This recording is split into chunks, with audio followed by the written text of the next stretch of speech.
Sore ini, Gono terbangun. Dan saat ketika terbangun, Gono terkejut ketika dia berada di klinik Dokter Maruto. Loh, ini kan kliniknya Mas Mar. Kok aku bisa nyasar masuk kemari? Tak lama kemudian, Condro masuk dengan seorang dokter. Mas Condro, Mas, kok aku bisa ada di sini? Shh, nanti dulu ngomongnya, biar Pak Dokter periksa. Oh, iya Mas. Permisi ya Mas, dicek dulu tensinya. Iya dok. Oh, udah normal Mas. Berarti saya sudah boleh pulang Pak? Iya, boleh. Alhamdulillah. Ya sudah, Mas Condro, saya lanjut. Iya Pak, makasih. Sama-sama. Mas Gono, bikin masalah aja. Emangnya Mas gak ingat? Mas habis pingsan di rumah Wono. Oh iya, astaga. Lah terus, kok aku bisa ada di sini? Siapa yang ngangkut aku ke sini, Mas? Bu Wono yang bawa Mas ke sini. Hah? Wono? Terus, di mana dia sekarang? Aku mau ngomong sama dia. Aku belum sempat minta maaf. Aku mau ketemu dia sekarang. Aku harus mohon sama dia supaya dia cabut laporannya ke polisi. Tenang dulu Mas, lagian Wononya udah pulang. Tapi aku bisa di penjara kalau nggak cepet-cepet ngomong. Ayo Mas, anterin aku ke rumahnya. Lagian motorku masih ada di sana toh. Iya, yaudah, ayo. Gegono dan Condro pun hendak ke rumah Bu Wono. Namun Gegono tiba-tiba berhenti dan hendak berbelok. Mas Gono, mau kemana? Kan lewat sana. Udah tahu, kan aku belum bayar administrasi toh. Administrasi apaan? Gak usah, nanti aku dimarahin sama Mas Mar. Lagian Mas di sini cuma numpang pingsan. Dicek juga gak ada penyakit apa-apa, cuma kaget doang. Gak ngeluarin apa-apa, gak ngeluarin infus, gak ngeluarin obat.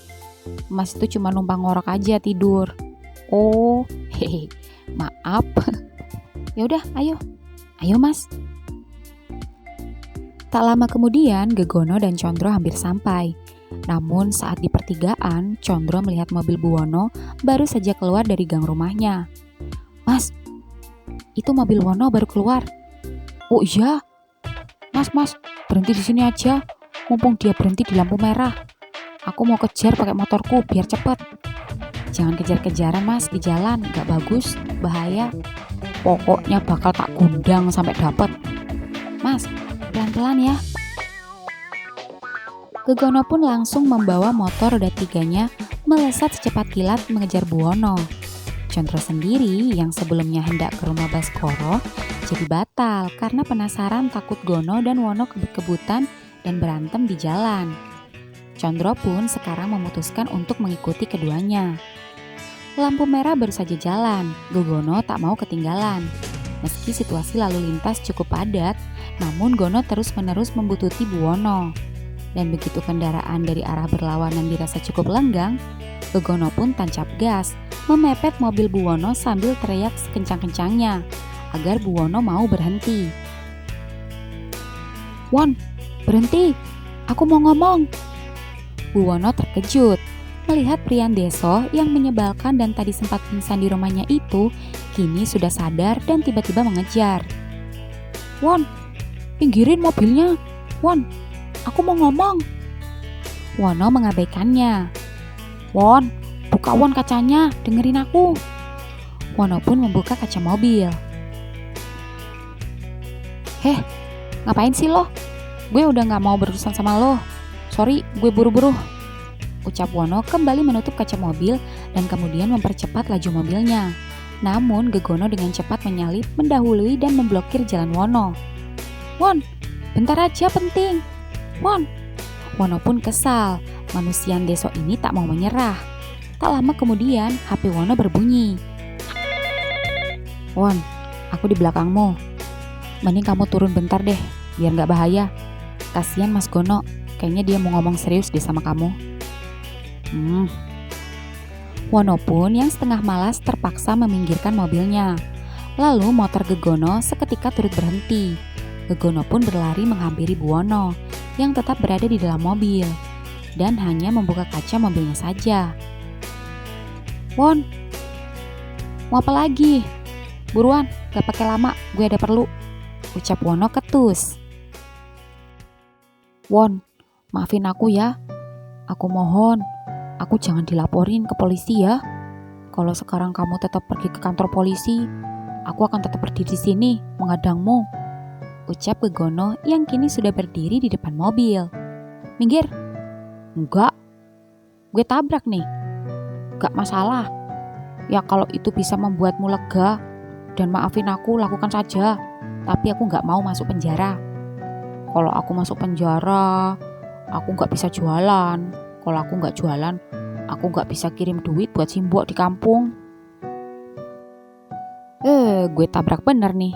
Minggir." "Enggak, aku mohon kasihani aku. Aku minta maaf, aku salah. Kamu boleh balas pukul aku sekarang, aku rela. Aku juga bersedia menuruti kemauanmu. Asal jangan masukkan aku ke penjara. Kalau perlu, kalau kamu mau gym lagi, ayo aku ladenin." Males, gue trauma." "Minggir." "Enggak." "Ya udah kalau nggak mau minggir." Buwono menyalakan mesin mobil yang membuat Gegono setengah takut. Dia tetap merentangkan tangannya memeluk bemper depan mobil sambil memejamkan matanya. Buwono yang kesal akhirnya memutuskan untuk keluar, yang seketika membuat Gono bersujud dan membuat malu Buwono karena dilihat banyak orang. Apaan sih? "Won, aku minta maaf. Tolong jangan ke kantor polisi, kasihani aku. Aku rela ngelakuin apa aja asal gak masuk penjara. Beneran, aku gak bohong." "Serius? Lo mau ngelakuin apa aja buat gue?" "Iya, sumpah." Gegono memohon, menunjukkan wajah penuh harap. Tapi Buwono hanya menatap matanya saja. Meski Gono berniat akan melakukan apapun kemauan Wono, namun Buwono sudah tak tertarik lagi dengan itu. Percuma. Jikapun Gono melakukan apapun kemauan Wono, itu semata-mata karena terpaksa. Gak jadi dah. Gue gak tertarik sama tawaran lo. Minggir," ucap Wono hendak kembali masuk ke mobil. Namun Gono menarik dan bersujud di kakinya. "Minggir, lepasin kaki gue. Liatin orang malu." "Gak mau. Aku akan tetap seperti ini sampai kamu mau maafin aku dan gak jadi ke kantor polisi." Katro, yang mau ke kantor polisi juga siapa? Gue mau ke bank." "Hah? Tapi tadi kata Lintang, tadi kamu ke kantor polisi. Apa jangan-jangan kamu udah ngelaporin aku? Waduh, kalau gitu aku mohon cabut laporannya. Main damai aja lah." "Ngelaporin apaan sih?" "Iya, gue tadi emang ke kantor polisi laporan. Tapi gue gak ngelaporin lo. Gue cuma bikin surat laporan kehilangan karena ATM gue hilang." "Hah? Beneran?" Lepasin, gue malu." "Makasih ya, makasih.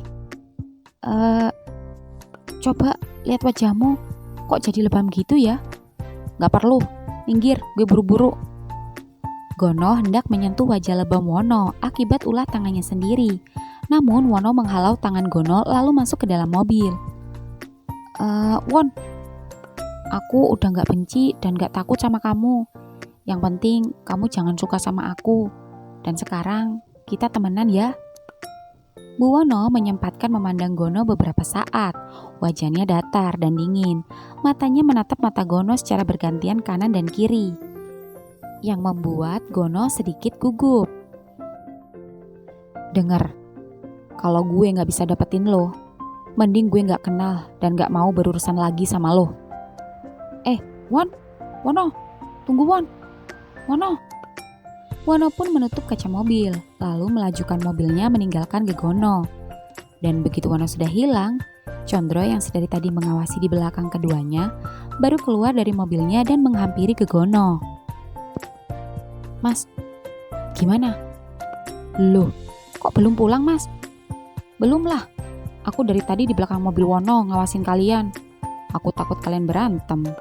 "Terus Wono bilang apa?" Jadi dilaporin ke polisi? Enggak mas, alhamdulillah. Tapi kok dia kayaknya masih marah yo sama aku.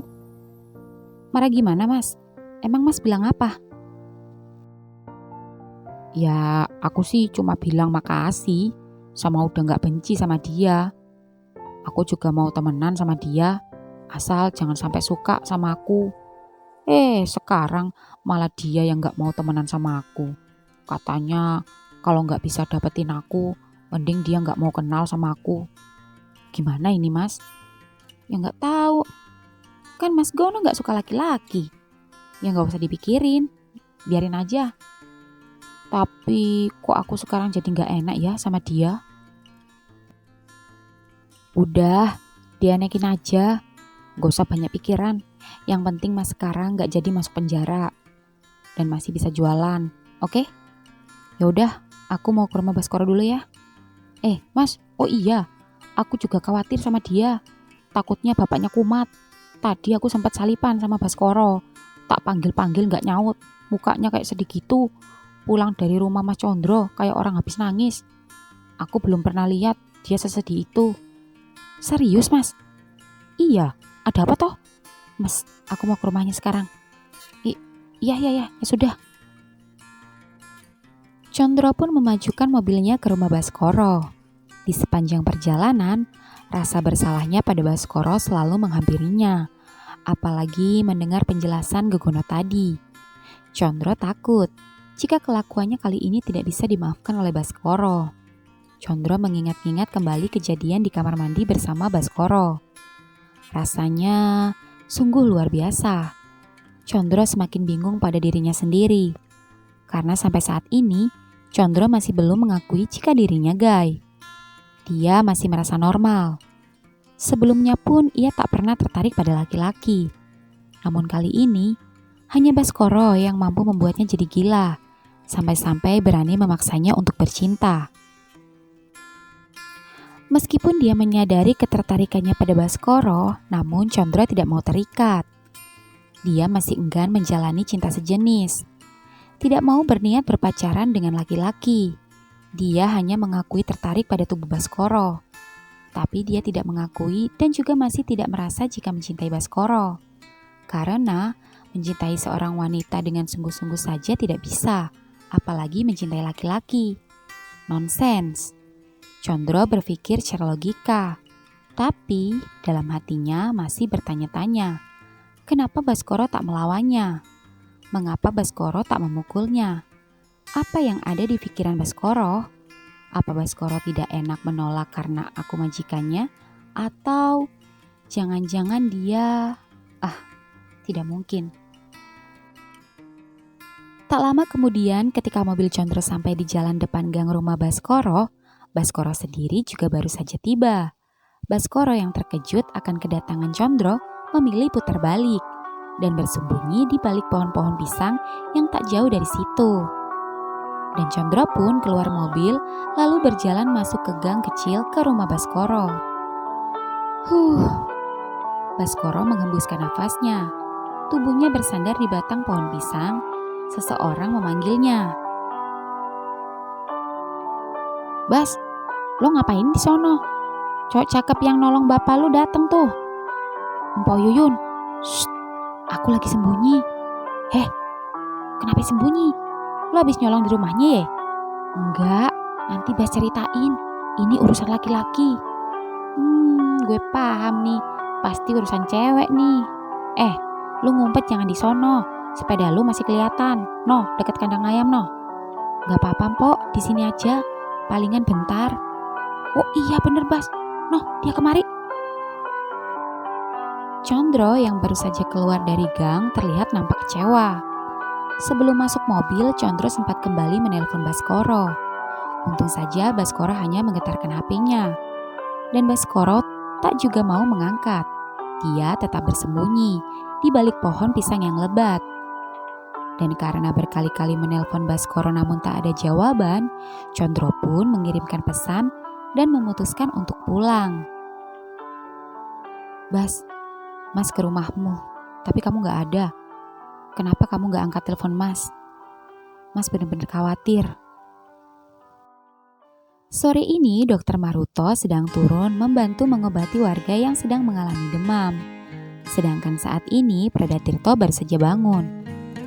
Prada bangun. Maria, sejak kapan kamu di sini? Sejak diizinkan oleh dokter menemani Prada. Lalu, kemana dokter? Dokter turun mengobati warga. Dia bilang sebentar saja, nanti dia kembali. Prada, rupanya sudah bangun. Dokter Maruto berpesan Prada Tirto harus makan ketika sudah bangun. Saya masih belum ingin makan. Rasanya badan saya sakit semua. Prada Tirto harus tetap makan supaya cepat pulih. Hari ini kita banyak bantuan logistik sembako dari Dokter Maruto. Jadi mama dan yang lain masak banyak. Prada tinggal bilang mau makan apa. Ada ayam, ikan, telur. Ada juga bumbu pecel baru datang. Enak sekali bumbu pecelnya. Mama tadi makan sampai nambah 2 kali. Apa ada buah-buahan? Oh ada. Ada apel, ada jeruk, ada pisang. Prada tinggal bilang sama mama mau yang mana. Saya mau pisang aja mah. Baiklah, sebentar. Prada, bagaimana keadaanmu? Tanya Serda Heri yang tiba-tiba masuk. Oh, masih sedikit nyeri. Prada, ini dia pisangnya. Habiskan biar Dokter Maruto senang. Terima kasih mama. Maria, bantu mama mencuci buah nak. Iya mama. Maria pun keluar dan kini tinggal Serda Heri dan Prada Tirto di dalam. Tirto, aku salut dengan keberanianmu melawan musuh. Dan aku yakin kamu pasti cepat naik pangkat. Kamu hebat. Ucap Serda Heri kagum. Namun pujian Serda Heri tak berarti apa-apa padanya. Bang, rasanya naik pangkat aja tidak membuat gue ngerasa hebat. Karena gue akan bisa hebat jika sesuatu hal yang benar-benar gue pengen itu bisa gue dapet.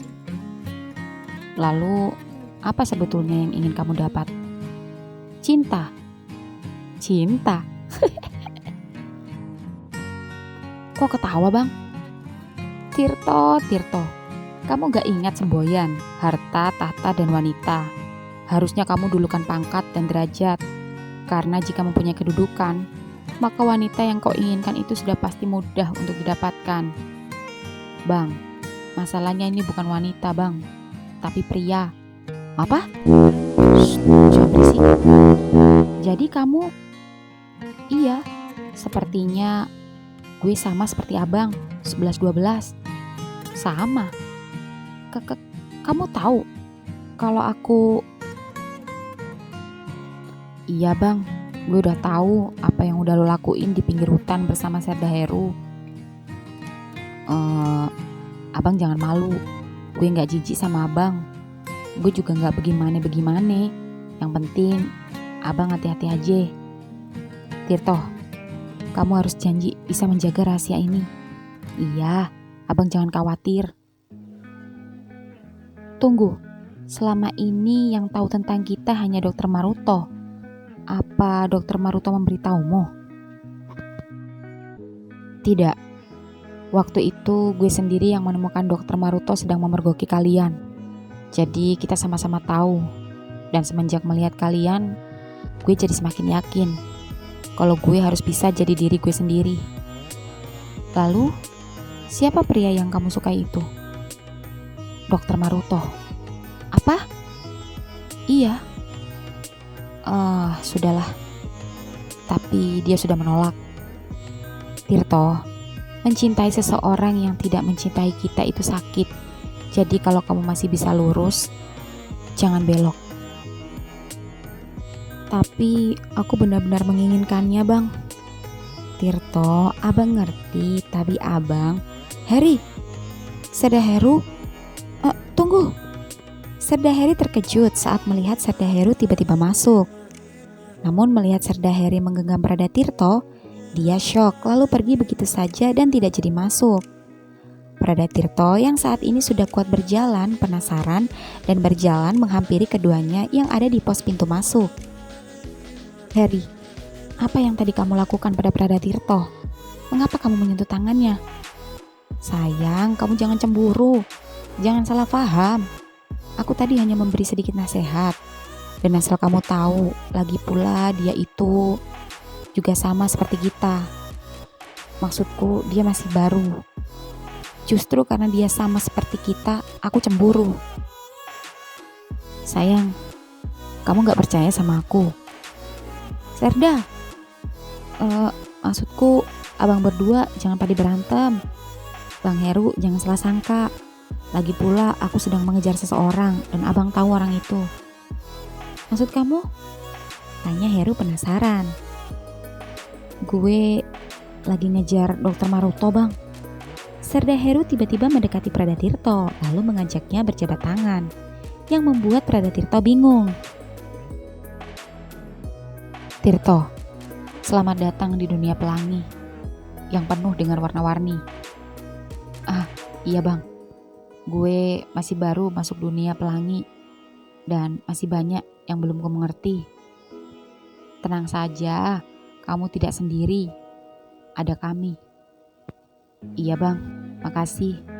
Tapi gue masih ragu apakah gue bisa tetap bertahan atau tidak di dunia pelangi jika orang yang gue cintai gak bisa gue miliki. Kenapa gitu? Gue ditolak bang, ucap Tirto yang seketika membuat Serda Heru menyentuh pundak Maruto. Tirto, abang kasih tahu, dulu untuk mendapatkan dia, abang juga sama sepertimu. Tidak mudah, ucap Heru menunjuk Harry, dan Harry pun mengangguk tersenyum. Oh ya? Apa benar bang? Iya, bahkan dia menolakku berkali-kali sampai aku bosan. Terus? Iya Tir, Heru itu pria gak tahu malu. Dia mendekatiku ketika aku sudah punya cewek. Jadi Bang Harry awalnya straight? Ya, sampai 2 tahunan aku mengejarnya, akhirnya dapat juga. Ting ting, ucap Serda Heru mengedipkan mata pada Harry. Wah, aku jadi envy sama kalian berdua. Tapi sepertinya dia susah. Tidak ada yang mustahil di dunia ini, Tirto. Semua bisa saja terjadi. Kamu harus tetap semangat. Aku mendukungmu. Tapi tolong, jangan sampai ada yang tahu selain kita. Ya, kita saling menjaga satu sama lain. Dan jika ada yang ingin kamu tanyakan, kamu bisa tanya apapun kepada kita berdua. Terima kasih, Bang. Malam ini Baskoro sedang di kamarnya. Dia baru saja bersiap untuk jualan.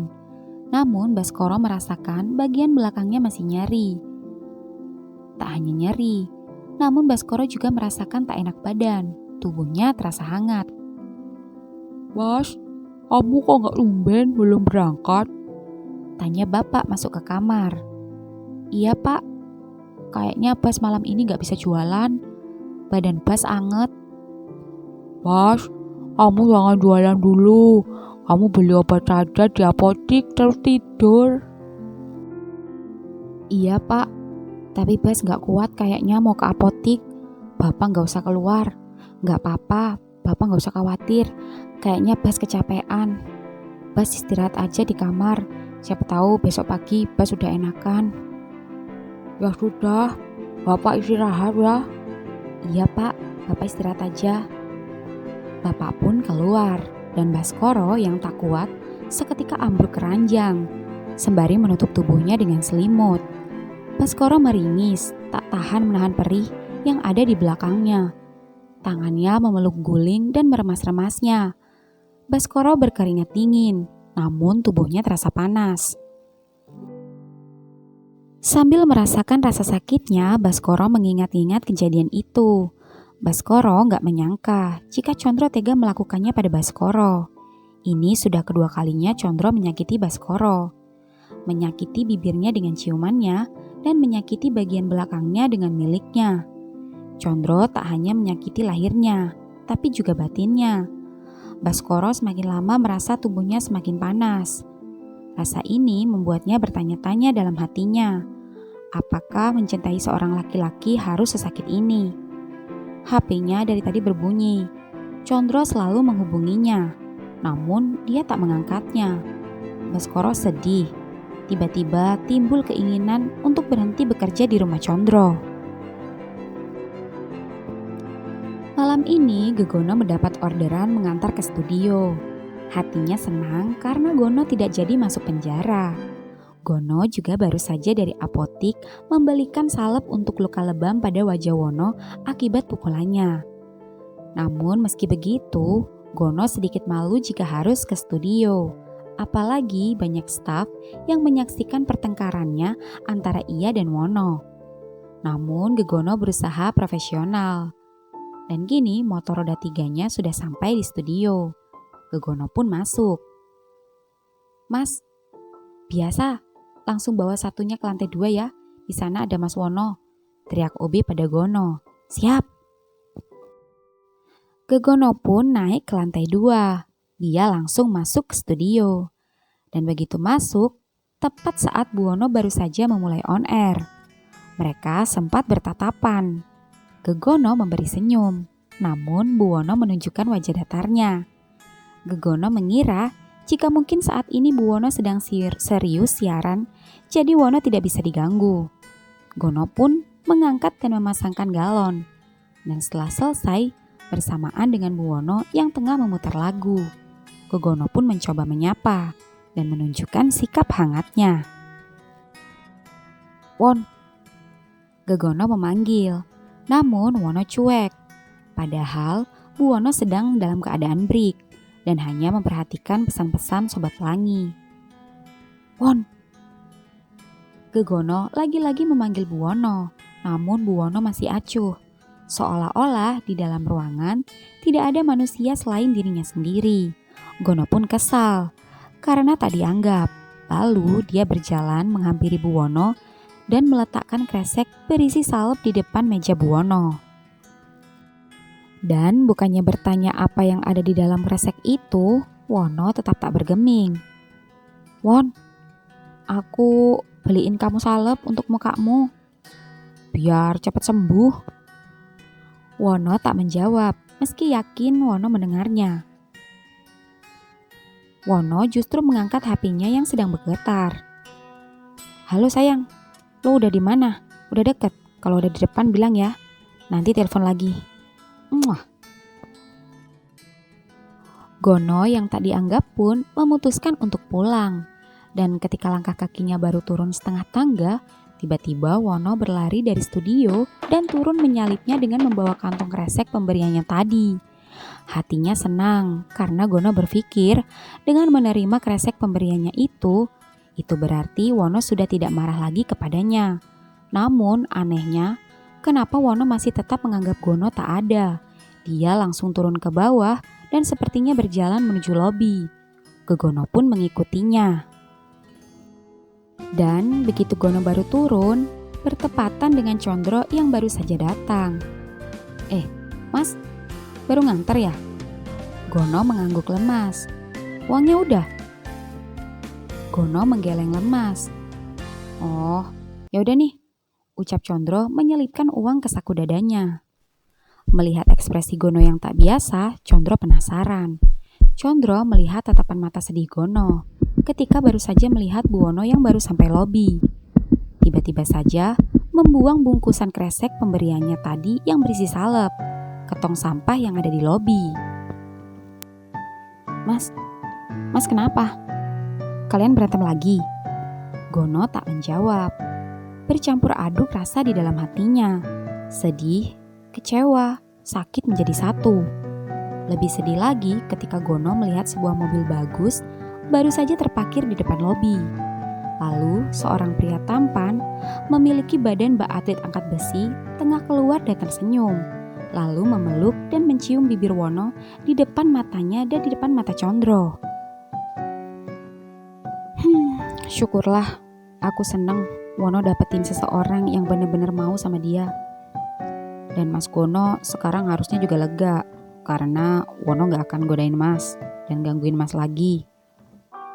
Yaudah, aku mau ke atas dulu ya. Ucap Condro menempuk bahu Gono, lalu naik ke lantai 2. Gono pun dengan hati kecewa, mau tidak mau harus pulang. Gono berjalan perlahan-lahan melewati Buwono dan pria bertubuh kekar itu. Dan pria yang menyadari keberadaan Gono itu pun tersenyum kepada Gono. Gono pun membalas tersenyum, sedangkan Buwono sendiri masih tetap mengacukannya. Dan ketika dia berjalan ke motornya, Gono tak sengaja mendengar. "Sayang, kenapa wajahmu?" "Oh, biasa, laki-laki. Berantem sedikit sudah biasa. It's okay." "Sayang, katakan padaku siapa yang menyakitimu seperti ini. Aku bisa membantumu untuk menghajarnya. Kamu tahu kan aku ini siapa? Aku ini owner agensi bodyguard ternama. Bahkan beberapa orangku juga pernah mengawal orang nomor 1 di negara ini. Kamu juga tahu kan aku pemilik sanggar salah satu perguruan silat. Kalau hanya mengurusi 2 atau 5 orang saja, hanya 1 orangku sudah cukup jika hanya untuk sekedar mematahkan tulangnya." Seketika Gegono ketakutan, lalu buru-buru menghidupkan motornya dan pergi pulang meninggalkan keduanya. Di sepanjang perjalanan pulang ke rumahnya, Gono berpikir keras. Kenapa dia merasa sedih? Bukannya harusnya dia senang. Harusnya dia berterima kasih pada Mbah Dukun. Karena garam dan mantra yang ia cipratkan pada Buwono benar-benar manjur, membuat Wono jadi berhenti mengganggunya. Namun sekarang, Buwono tak hanya berhenti mengganggunya, tapi juga terlihat membenci seolah-olah tak mengenalinya. Padahal Gono sudah tidak lagi membencinya dan mudah menerima orang-orang seperti dia. Tapi mengapa kini Buwono sendiri yang tidak mau berteman dengannya? Dan baru saja Gono menolaknya, sekarang dengan cepatnya Buwono move on dan malah mendapatkan lelaki yang sangat jauh jika dibandingkan dengan dirinya. Lebih ganteng, lebih tinggi, lebih gagah, dan yang pasti lebih kaya raya. Dan bukan orang sembarangan. Tapi yang membuat pertanyaannya adalah, jika Buwono bisa mendapatkan cowok yang lebih segalanya darinya dan sama-sama homo, mengapa Buwono ingin memilikinya yang hanya seorang tukang galon deso, kampungan, dan bukan homo? Apa sebenarnya yang ada di pikiran Wono? Malam ini Condro sedang on air.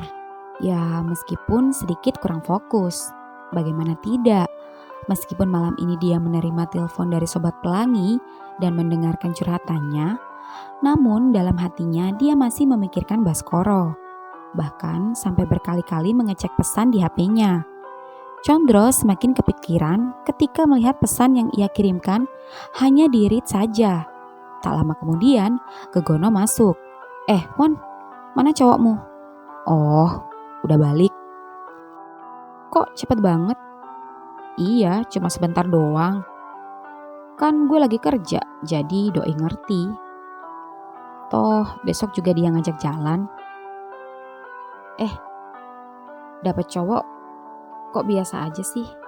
Kok kayak gak se-excited seperti kayak ketemu Mas Gono pertama kali? Ya terus gue harus girang sambil salto-salto. Gila loh. Enggak lah, gue mah santai aja mikirin cowok. Gak mau sakit lagi gue. Lagian gue baru kenal sama dia." "Kenal di mana? Lumayan tuh." "Di aplikasi. Sebenarnya udah lama pengen deket dianya, tapi gue anggurin. Nah pas gue lagi sumpek butuh hiburan, gak ada salahnya gue tanggepin. Dan pas aja nyambung. Orangnya asik juga. Ya udah, mau ngapain lagi? Pengen sama Gono juga gue ditolak. Cie, roman-romannya masih ngarep nih sama Mas Gono. Lagian kamu gak kapok udah dapet bogem dari dia?" "Ya kapok gak kapok sih, lumayan. 1 bogeman untuk menebus sebuah kecupan di bibir cowok straight yang deso itu." "Deso-deso juga kamu suka?" "Ya makanya." "Oh iya, siapa tuh pembantu lo mana? Si tukang kopi, kok belum datang jam segini? Gue pengen kopi nih." "Jadi dia belum datang?" "Iya belum. Kenapa sih panik gitu?" "Won, lo bisa sendiri kan malam ini? Gue mau lihat dia. Bro, asem gue ditinggal. Condro yang cemas pun langsung melajukan mobilnya menuju rumah Baskoro. Di jalan saat menuju rumah Baskoro, HP-nya berbunyi. Tadinya Condro senang karena ia pikir Baskoro menelponnya. Ternyata bukan Baskoro, melainkan Anjani. Condro pun malas dan tak mau mengangkatnya. Bahkan Condro yang kesal karena Anjani tak berhenti menghubunginya, akhirnya memilih untuk mematikan HP-nya dan tetap menemui Baskoro. Tak lama kemudian Condro pun tiba. Ia langsung mengetok pintu rumah Baskoro. Permisi. Assalamualaikum. Cekrek. Nak Condro. Pak, Baskoronya ada? Oh, ada nak. Dia ada di kamarnya. Bas katanya gak enak badan. Masuk aja, mungkin dia sudah tidur. Terima kasih Pak. Condro pun pelan-pelan membuka pintu. Karena takut membuat Baskoro kaget jika ia benar-benar sudah tertidur. Lalu kemudian naik ke atas ranjang dan tiba-tiba memeluk tubuhnya dari belakang, sembari menyentuh keningnya. Mas, maaf, Mas membangunkanmu. Bas, badanmu panas sekali. Mas khawatir. Apa kamu masih merasakan sakit pada lubangmu? Iya Mas. Bas, ikut Mas ke rumah sakit yuk. Mas pengen tahu kondisimu, biar ditangani dokter. Gak usah Mas, aku istirahat aja. Mungkin besok sembuh sendiri.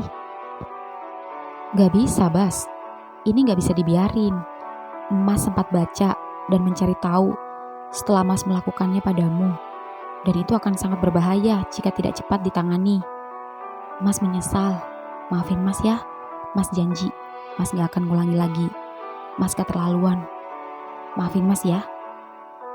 Janji ya Mas, aku gak mau kayak gini lagi.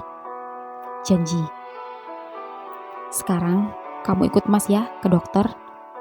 Ayo, sebelum lukamu terinfeksi. Iya Mas. Condro pun keluar dan berpamitan dengan bapak. Pak, saya mau izin bawa Baskoro ke dokter. Bapak jangan khawatir, biar saya yang mengurusnya. Kalau dia terpaksa harus dirawat, biar saya yang menjaganya. Bapak istirahat saja, serahkan Baskoro pada saya. Terima kasih nak, titip Baskoro ya. Iya Pak, mari. Yuk Bas. Iya Mas. Keduanya pun kini berangkat ke klinik Dr. Maruto. Bas, kamu kenapa diam saja? Apa masih marah sama Mas? Aku cuma heran aja, sebenarnya hubungan kita ini seperti apa? Mas kan udah bilang, kamu udah Mas anggap seperti adik Mas sendiri. Lalu, kenapa Mas tega melakukan itu sama orang yang Mas anggap adik Mas sendiri? Itulah yang Mas gak ngerti Bas. Kenapa Mas selalu bernafsu ketika bersamamu? Maksud Mas, tidak untuk sekarang. Kamu jangan takut sama Mas. Mas kan udah janji gak akan ngulangi lagi. Mas juga bingung. Mas masih menyukai perempuan. Tapi jujur, sepertinya Mas juga tertarik sama kamu Bas. Mas masih bingung sama perasaan Mas. Mas belum yakin Mas suka laki-laki. Karena Mas belum pernah sama sekali. Tapi Mas betul-betul menyadari jika Mas tertarik sama kamu. Semua yang ada pada dirimu, Mas suka. Terutama sama... Condro menoleh ke bibir Baskoro dan Baskoro malu.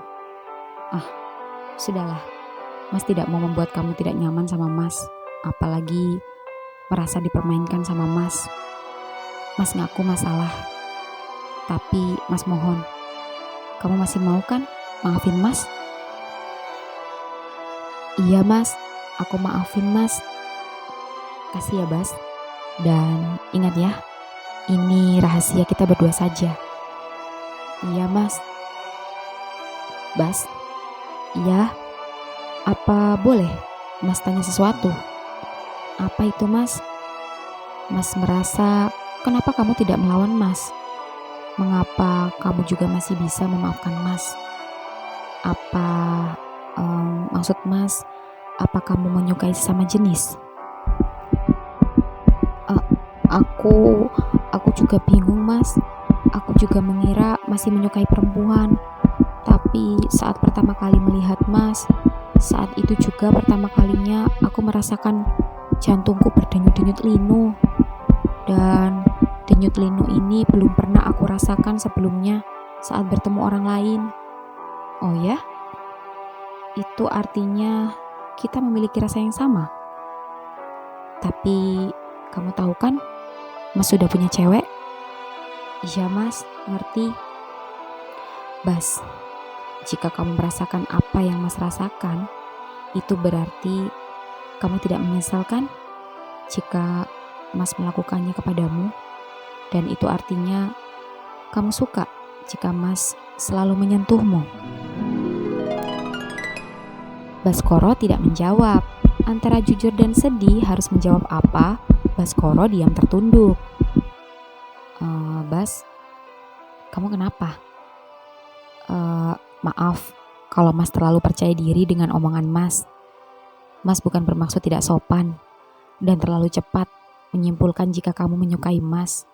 Tapi jujur, Mas senang jika kamu menyukai Mas. Baskoro tetap diam. Dia hanya menoleh dan tersenyum pada Condro.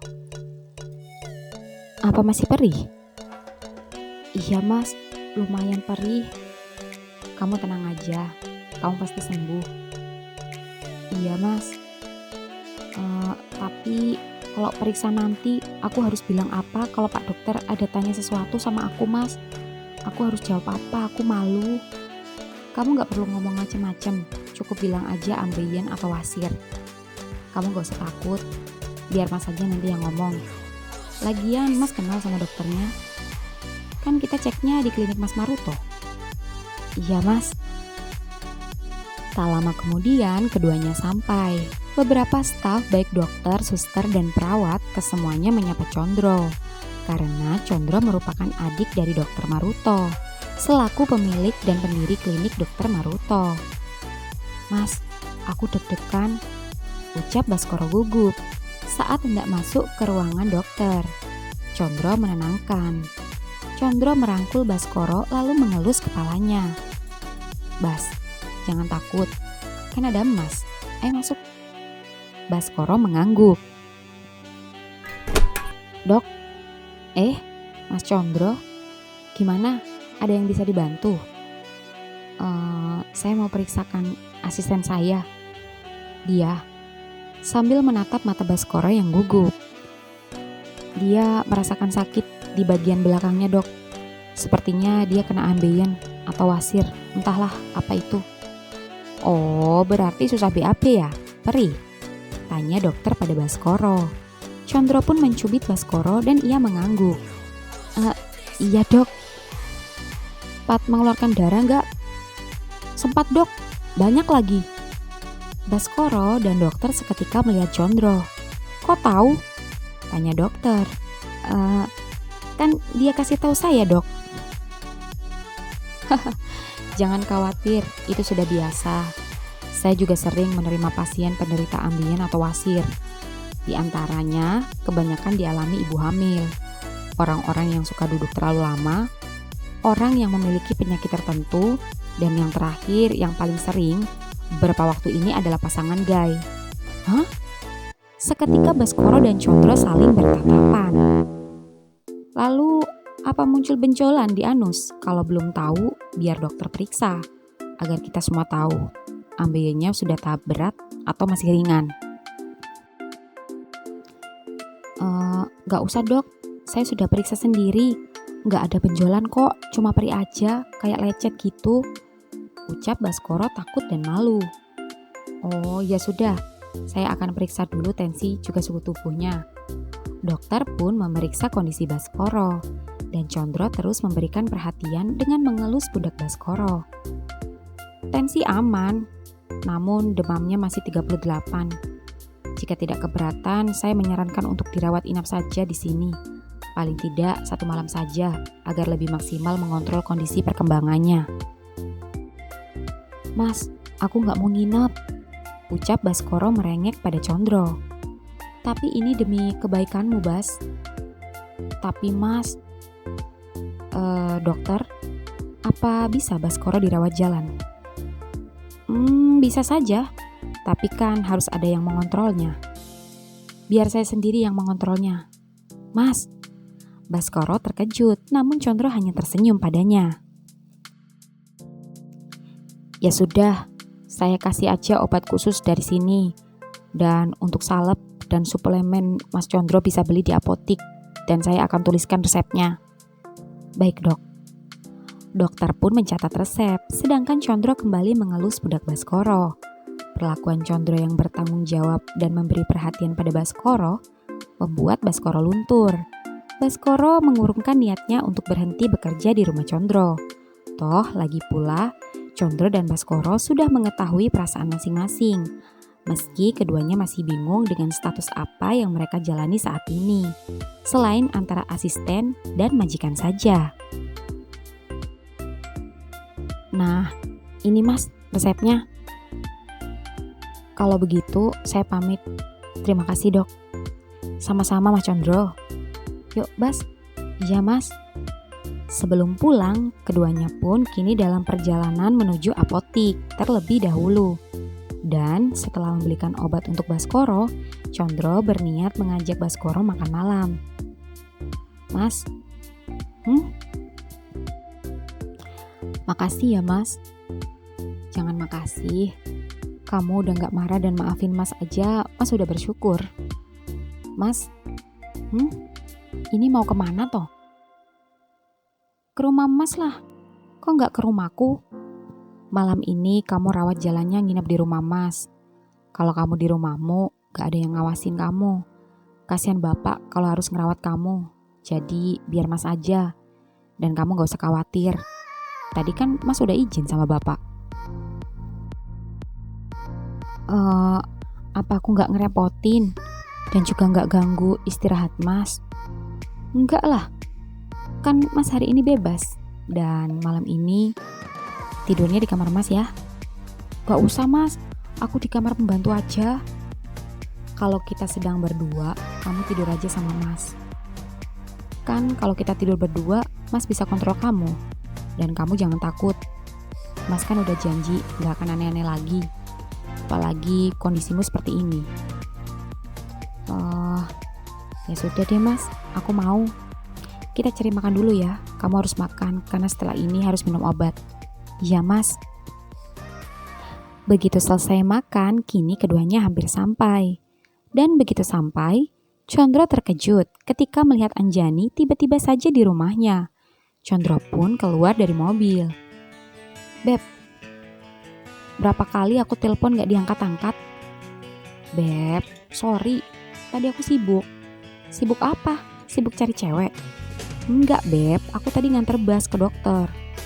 Apa? Ke dokter? Emang dia gak bisa ke dokter sendiri? Pembantu aja manja banget. Beb, udah jangan marah-marah. Kamu mau apa? Percuma, udah kemalaman. Ya udah, besok aku janji ajak kamu nonton, oke? Lebih baik sekarang kita masuk. Gak enak dilihat orang. Ayo, bawa mobilnya masuk. Ya udah, tapi besok bener ya ajak aku nonton. Iya sayang. Condro pun kembali ke mobil untuk memasukkan mobilnya ke garasi.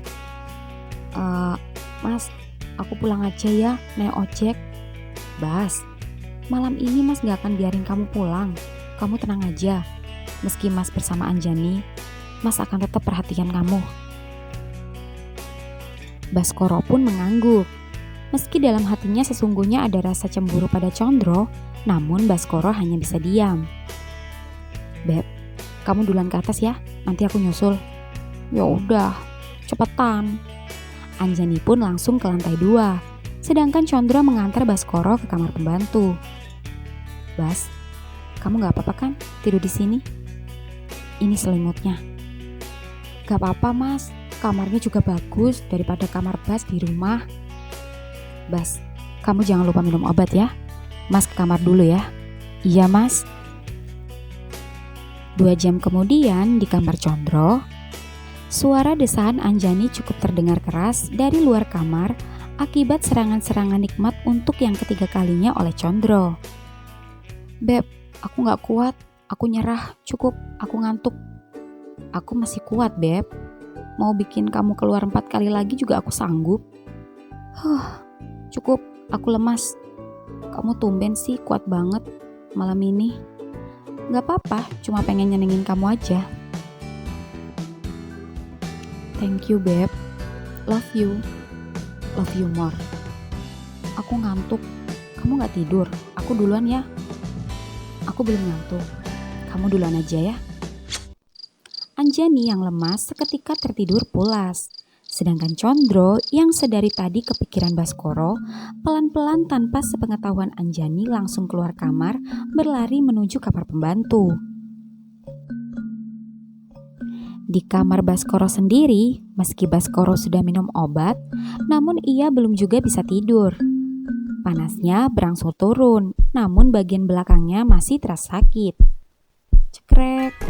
Baskoro terkejut ketika pintu kamar tiba-tiba terbuka dan menampakkan Condro dengan tubuhnya yang mengkilap karena sedikit berkeringat. Juga nafas sedikit ngos-ngosan dan hanya memakai kolor masuk ke dalam kamarnya. Mas, loh kok belum tidur Bas? Mas juga kok belum tidur? Kenapa Mas kesini? Nanti ceweknya Mas marah. Anjani sudah tidur, tenang aja. Lagian, Mas kan udah janji, Mas jagain kamu.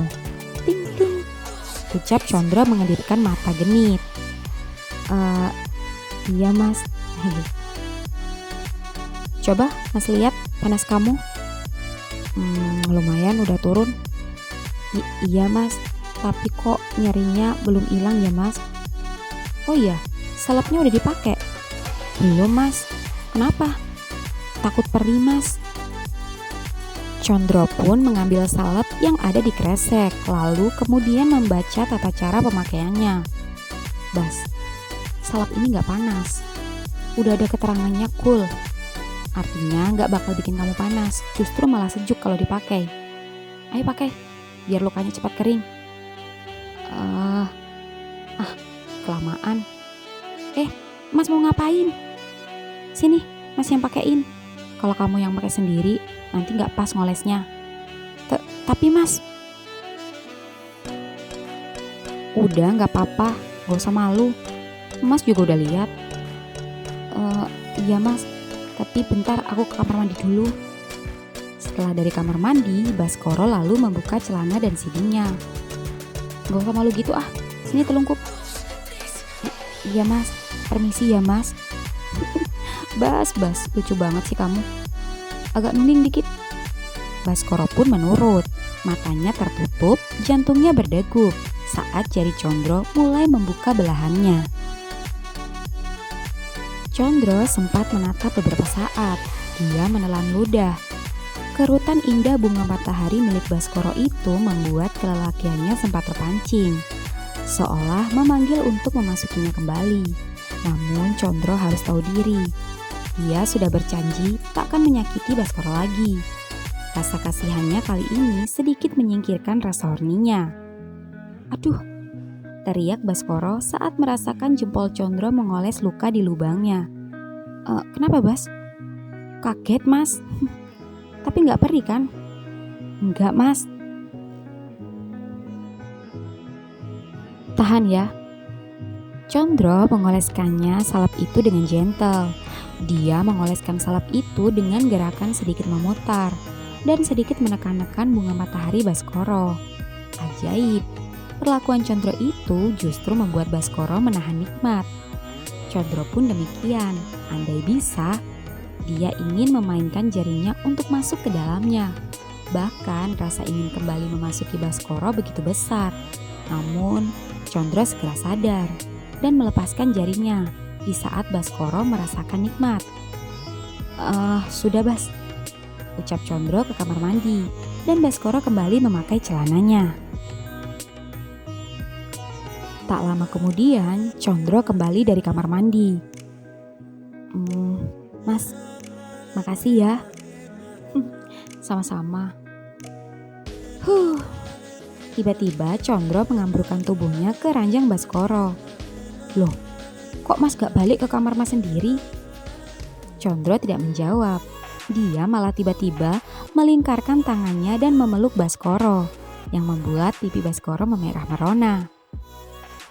Kan Mas sudah janji malam ini jagain kamu. Sudah diam, jangan banyak tanya. Kita istirahat ya. Ceklek, lampu pun mati, keduanya tertidur bersama. Di perbatasan, malam ini hujan deras mengguyur daerah perbatasan. Dan malam ini juga, Dokter Maruto belum juga datang mengobati warga yang ada di bawah. Meski kesal pada Maruto, ternyata tak bertemu seharian dan tak melihat wajah tampan Maruto sebentar saja membuatnya gundah. Tak berapa lama, dari kejauhan terlihat Mama Mevi berjalan membawa payung menuju pos dan menghampirinya. Prada, apa dokter sudah tiba? Belum, Mama. Ada apa? Tempat tidur dokter basah. Atapnya bocor, terkena hujan. Besok baru bisa dibenahi sama bapak-bapak. Jadi malam ini, biar dokter tidur di posko bersama Prada Tirto saja, sementara. Tidak apa-apa, Mama. Saya justru senang. Nanti suruh saja dia ke sini. Baik kalau begitu. Apa Prada Tirto butuh makanan? Tidak, Mama. Saya belum lapar. Terima kasih. Ya sudah, saya kembali ya. Iya, Mama. 1 jam kemudian, hujan semakin deras. Maruto diantar beberapa personil akhirnya sampai di gubuk. Dan kemudian personil pun kembali ke base camp. Maruto pun masuk. Dan Mama Mevi memberitahu jika tempat tidurnya tidak bisa dipakai. Dan menyuruh Maruto untuk tidur di posko Prada Tirto untuk malam ini saja. Maruto pun mengerti, lalu mengambil tasnya dan menuju ke posko Prada Tirto.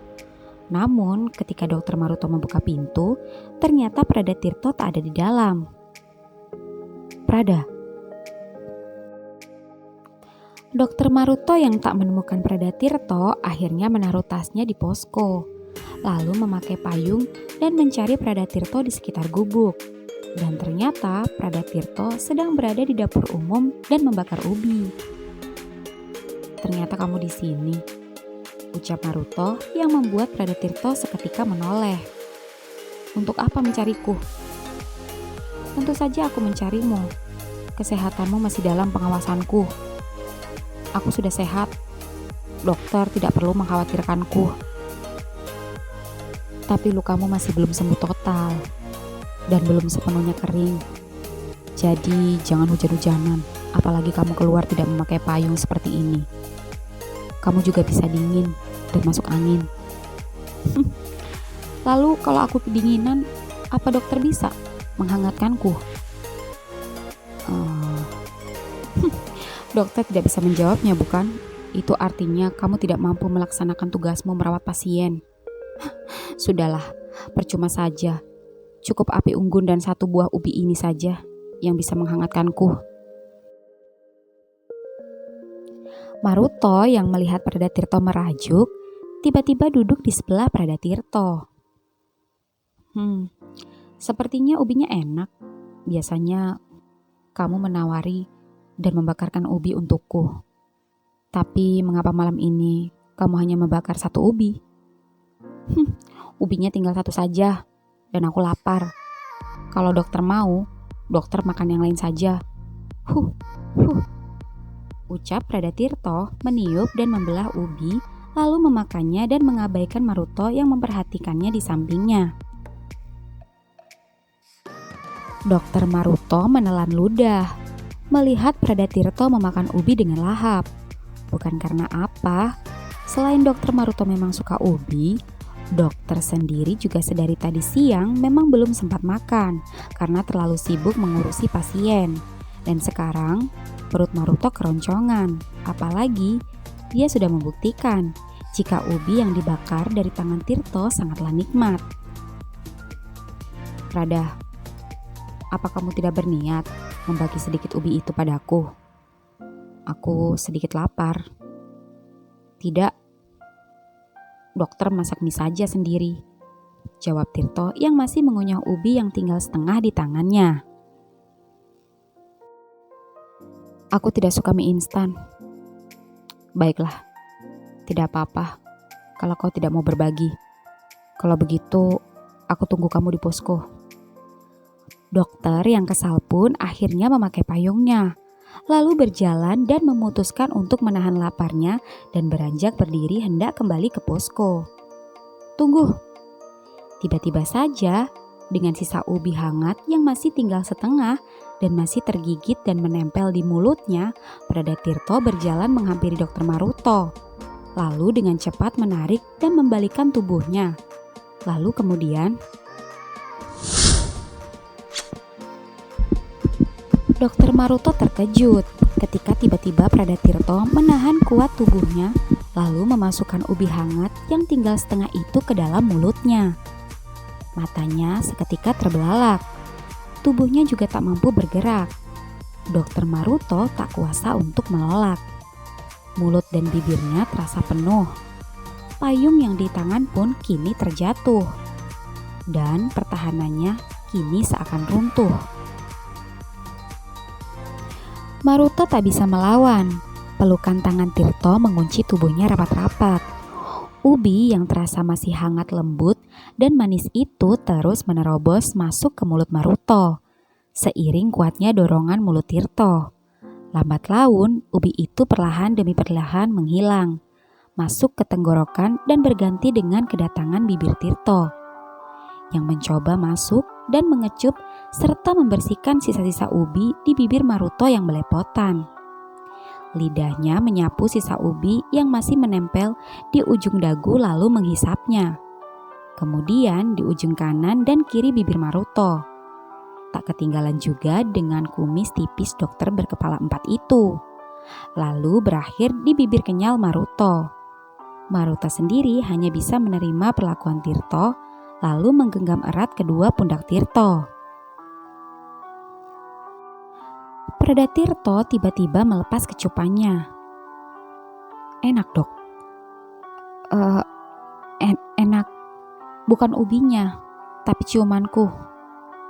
Enak gak? Maruto tidak menjawab. Dok, ikut aku. Tirto, mau kemana? Lepas, hujannya deras. Lukamu belum sembuh. Aku ingin dokter mengakui jika dokter juga sama-sama menyukaiku. Tirto, kamu jangan nekat.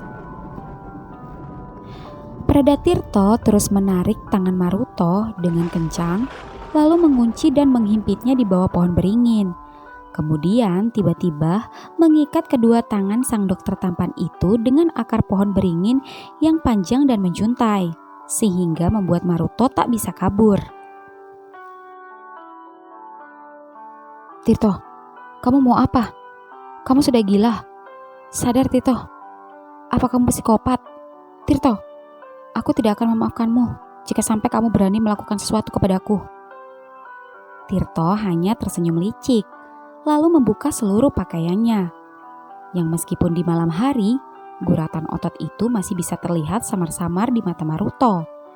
Juga tongkat besar yang kembali bangkit, yang siap menyerang musuh. Tirto, jangan mendekat. Maruto pun dengan refleks menendang Tirto, yang tak sengaja mengenai luka sayatan di paha kirinya yang belum kering. Saking kerasnya tendangan dokter Maruto sampai-sampai luka itu mengeluarkan darah. Tirto, maaf, tapi aku mohon, jangan seperti ini. Tirto tak menghiraukan Maruto merengek. Tirto justru bangun lalu menghampiri Maruto, lalu memaksa membuka kemejanya dan juga membuka celananya. Dan kini bagian atas terbuka setengah, sedangkan bagian bawah terbuka dengan sempurna. Buk! Lagi-lagi Maruto menendang wajah Tirto. Tirto yang kesal pun akhirnya terpaksa mengikat kedua kaki dokter Maruto pada akar pohon beringin, yang membuat posisinya kini menggantung dan mengangkang bebas di udara. perlakuan Tirto yang bak psikopat ini membuat Maruto seketika menjadi marah dan benci. Wajahnya menjadi merah padam. Maruto tak menyangka jika Tirto akan tega memperlakukannya seperti seorang buron dan seorang tawanan. "Dokter, aku mencintaimu. Katakan jika kau juga mencintaiku." "Tidak, aku membencimu," ucap Maruto kasar. "Bohong." "Tirto."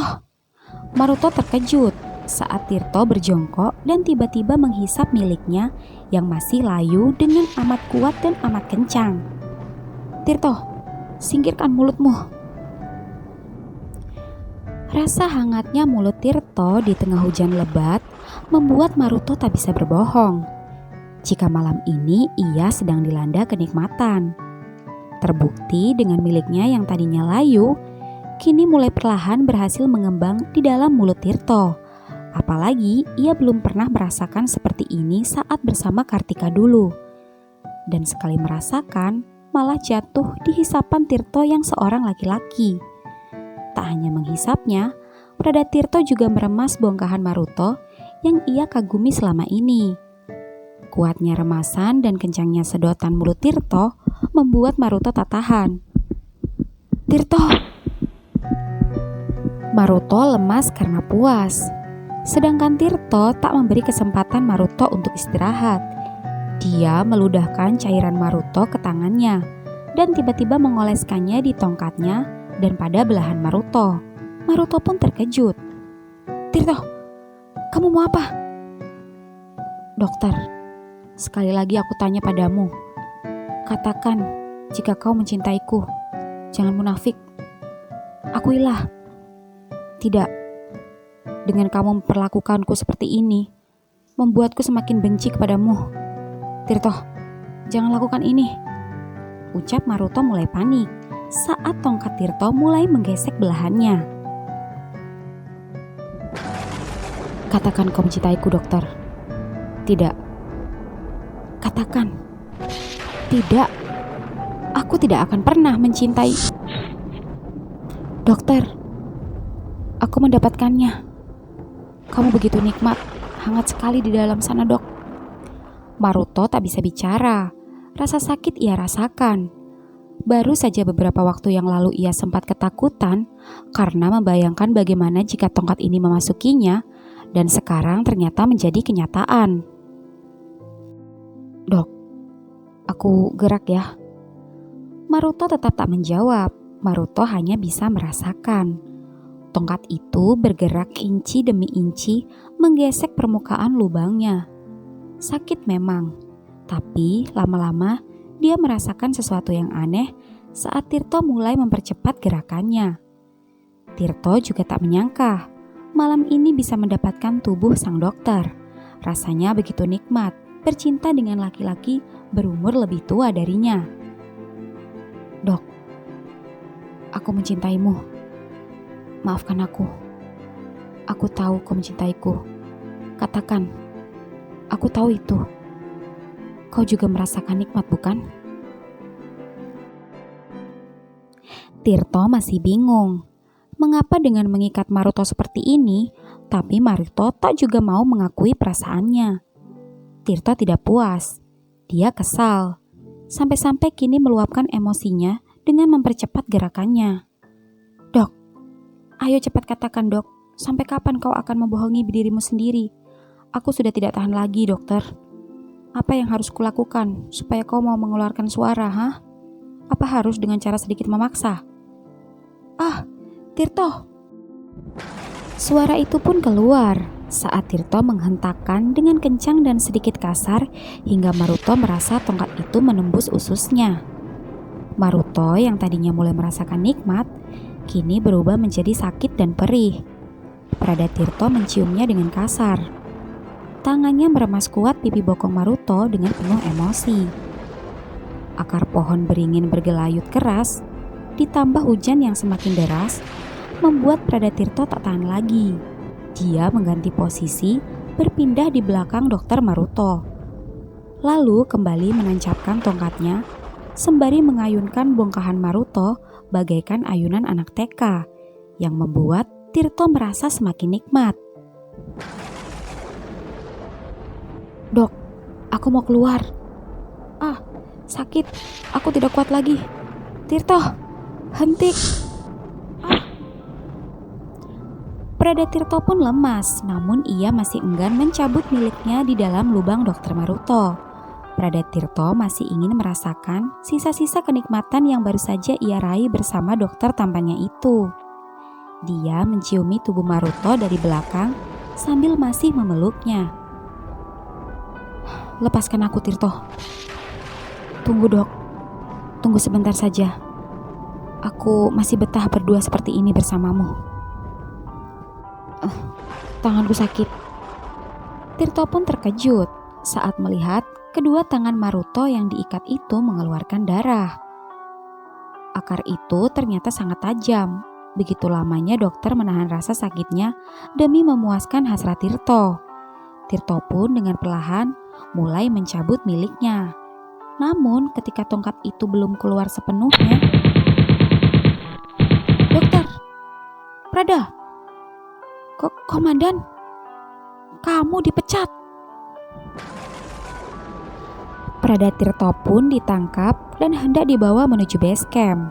Sedangkan yang lain membantu melepaskan Dokter Maruto. Namun sebelum Tirto diarak, Prada Tirto sempat bicara pada Dokter Maruto yang masih lemas dan dipegangi oleh Serda Heru dan Serda Heri. "Dokter, aku mencintaimu. Aku tidak peduli aku kehilangan pangkat, asal aku tidak kehilanganmu. Dokter, aku ingin bertanya sekali lagi padamu. Dan ini yang terakhir. Apa kau juga mencintaiku?" tanya Tirto dengan tatapan memohon. "Tidak," jawab Maruto setengah membuang muka, yang membuat Tirto kecewa. Lalu komandan dan personil membawanya. Maruto terdiam. Dia sempat melihat Prada Tirto menoleh kepadanya dengan mata sedih dan kecewa. Namun Maruto tak bisa berbuat apa. Tidak mungkin dia mengakui suatu hal yang bisa merusak reputasinya sebagai seorang dokter. Meski jujur, Maruto kasihan pada Prada Tirto dan mulai menyukai Prada Tirto. Tapi dia menolak karena semata-mata melindunginya. Namun sayang, semua sudah terlambat. Ulah Prada Tirto telah menghancurkan hidupnya sendiri. Dan Maruto juga menyesal karena tidak bisa menolongnya.